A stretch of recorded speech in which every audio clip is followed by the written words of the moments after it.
Hey everybody, Nick here. How's it going? I'm up here in Jupiter right now, getting ready to get out of my car and walk down the sidewalk here, enjoying this beautiful 78-degree breezy weather here at the beach. It's a little too windy to film outside, so that's why I'm in the car.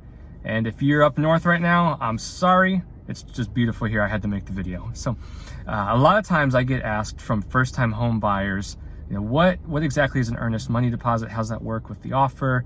Explain that to me. So basically, when making an offer, there's a lot of different parts that go into it other than just making the offer price. So your earnest money deposit is one of those parts.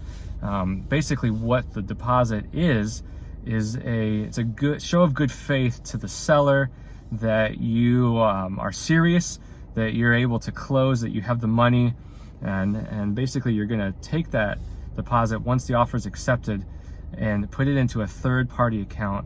Most of the time, it goes into the title company that's going to handle the closing. It's basically a cash that you have on hand that you're able to write a check for right then and there.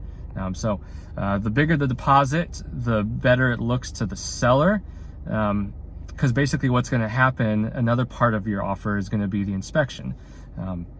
When you go under contract, you'll have an inspector come and take a look at the house, make sure that there's nothing wrong with the house that is too much for you to take on. Once that period is over that's negotiated within the offer, your earnest money deposit is essentially locked up and sits there until the closing. So if after the inspection period you decide that you are going to back out, then you're losing that deposit and the seller gets to keep it.